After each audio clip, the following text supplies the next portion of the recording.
So hey guys, welcome back sa aking video at ito naman po si RPC TV at i-unbox na po natin itong SkullCandy na Crusher Evo na headphone, bass headphone. Yes, bass headphone po siya kasi nga feel the bass. Yeah, astig ano. Okay guys, so di ko na papatagalin pa. Syempre, kuha muna ako ng gunting kasi naka-plastic pa siya. Yun. Yeah.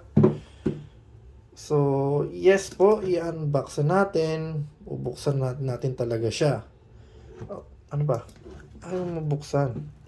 Pahirap ang pen, no? Pwede naman dito. Ano ba? Ano ba yan?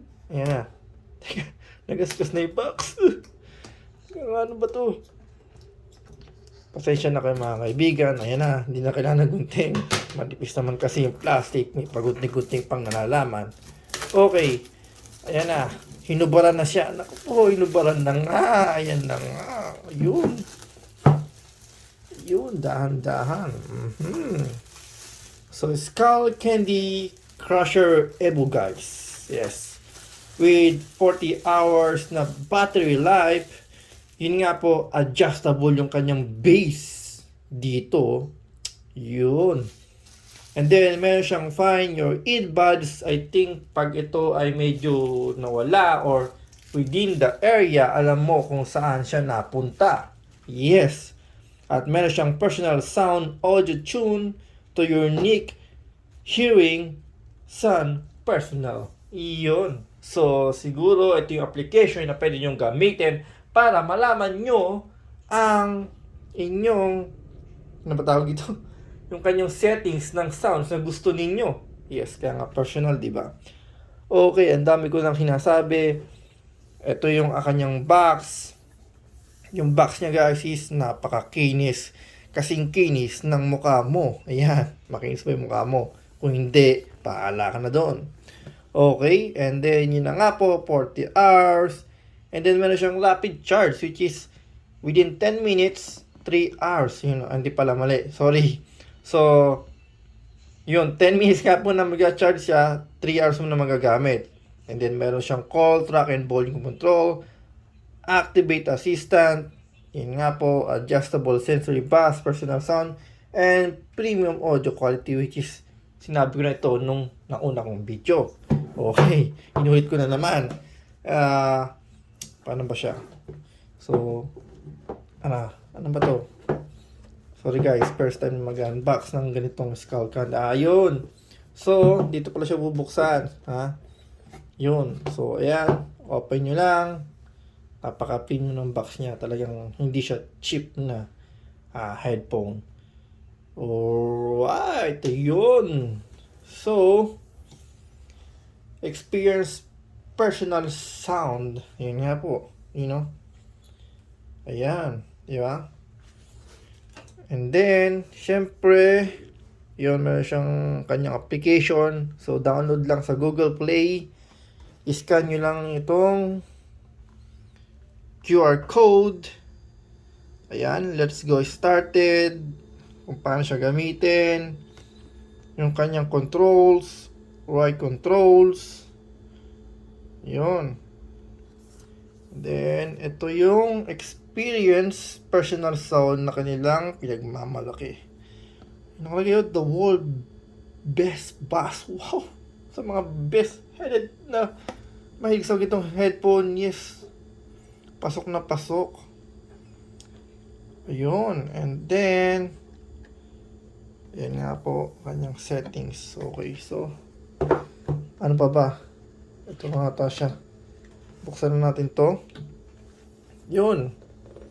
So, pagbukas, makikita natin yung pinaka, wow. Guys, ito yung pinaka-bag niya. Wow. Yun. Yung pinaka-bag niya, syempre, yung bag niya. Ayan, no? So, yung fabric, guys, hindi siya talagang cheap na bag na pang headphone. At, amoy na amoy ko na yung bango. Ang bango niya. Sumisingaw yung bango niya. Then yung logo ng SkullCandy. And then ano pa ba to? Ayun nga. Crusher Evo. Oh, not waterproof. So, remind ko lang, hindi siya daw waterproof. So, yung instruction kung paano siya, sensya na guys, nag-autofocus. Ayun. Ayan. Ayun. So, into instruction, insert headphone, roll tap 2 times, dalawang beses, hihilahin, and close the buckle. Alright, so blah blah blah. Again, not waterproof. Yung kind ng fabric niya, ng cover niya, parang nylon eh. Parang bag yun. Parang bag talaga siya. Ganyan. So, hindi siya cheap, di ba? Alright. So, ano pa ba yung nasa box? Oops. Okay. Yung kanyang user guide. Kung paano gamitin. So, medyo pag-aralin mamaya. Ano pa ba ang nandito? Ano ba tong nasa ano to? Ano ba to? Buds? Yun. So, meron siyang maliit na box. Ayun, na-UP ko na tuloy siya. Na-UP ko na siya, yan. Yung logo ng SkullCandy. Wow, talaga naman, talaga naman. At ano pa ba to? Yung kanyang wire, hindi. Wire nga, tama. So, meron siyang kasamang 3.5 na audio wire, yan.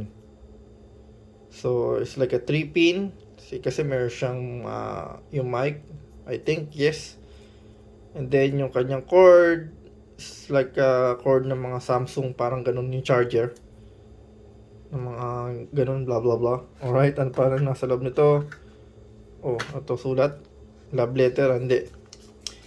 It's the 2-year global warranty. Talaga naman, SkullCandy, oh. Ano pa ba nasa laman ng box na to? Small box. Yes, ang kanyang charger cord. This is the USB and I think this one is USB 3C. USB-C na. Ano ba 3C? C.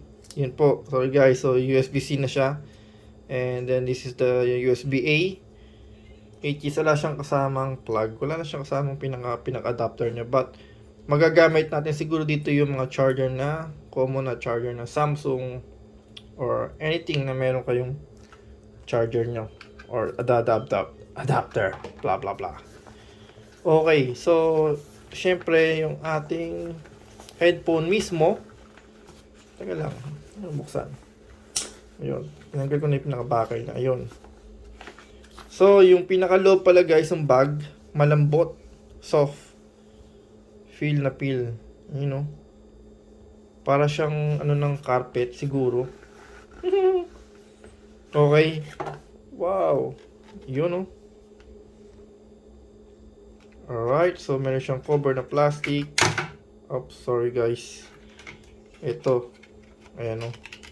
Diyan siya nakalagay, ayan. Okay, to. Ayan siya. And then, yung ating pinaka-headphone. Wow. Magaan-gaan siya. And then, texture. Oh, dito, ano siya, parang, parang siyang suede, no? Suede peeling. Nakalagay talaga, oh. Crusher Evo. And then, ito, parang rubberized. Napakakinis. Kung ano yung touch mo sa box na to, ganun din kakinis, oh. Siyempre, yung logo ng SkullCandy. Yun.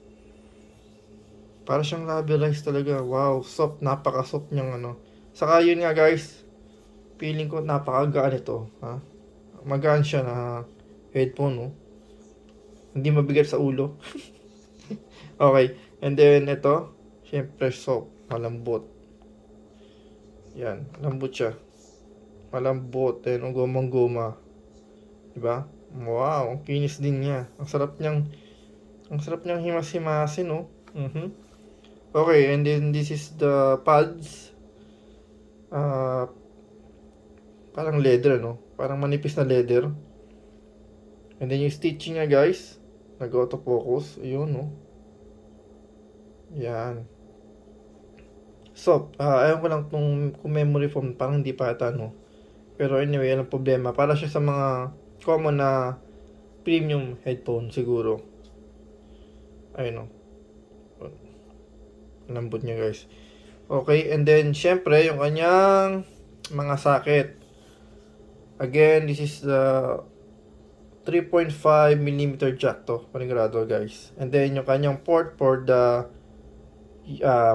USB 3. Ayan, USB-C, ano ba 3? Sorry guys, USB 3 siya, ayan. Alright, you know. And then yung buttons naman nyo dito, which is the power.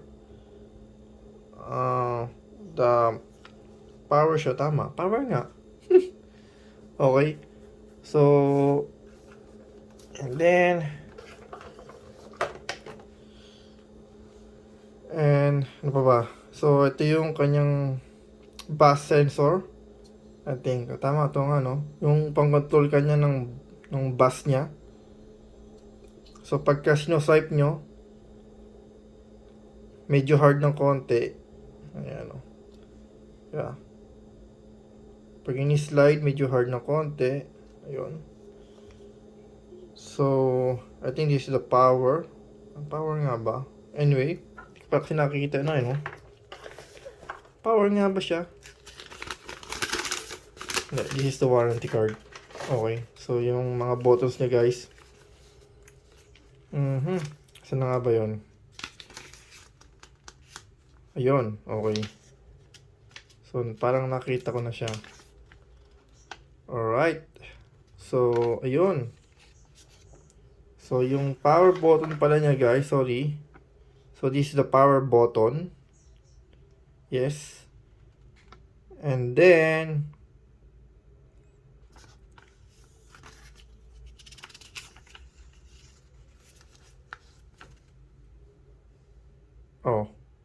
this is the pairing ebo. Pair new device. Okay. Tama.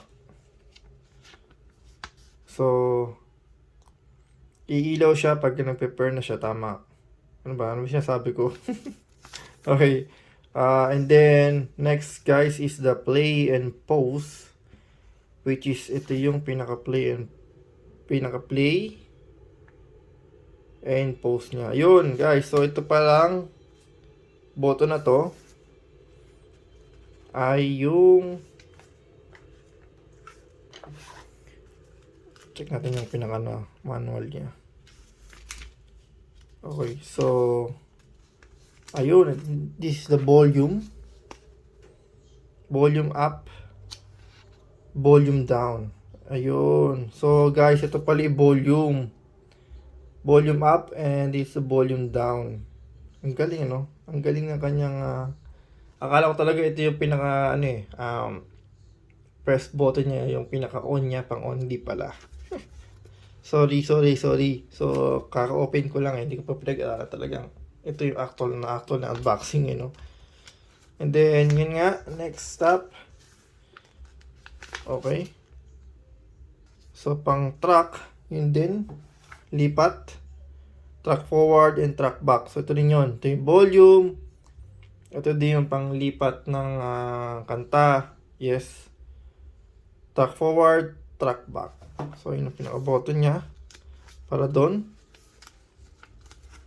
I think is 3 seconds kaya may ganyan siya. And then, pag may tatawag, syempre answer and then end call. So, ito yun. Sa gitna. Answer and then end phone calls. Ito lang yun. And then, active base voice assist. Dito rin siya. Pipindutin. And then, ano pa? So, yun lang. So, again, this is the power. Yes, alam ko na. Kabisado ko na. This is the power. Ayan. This is the volume up and down. Yes, lakas, mahina. And then, paglipat ng kanta, forward and the back. And pag may tumatawag, ito lang pipindutin, answer. And then, pag pinatay mo, ito pa rin din siyang pipindutin. So, yun. And then again, is the 3.5mm audio jack. Yes. And then the USB-C. Ayan, pang charge. And yung pinagmamalaki nila na meron siyang so meron siyang sensory bus. Yan, ito yon.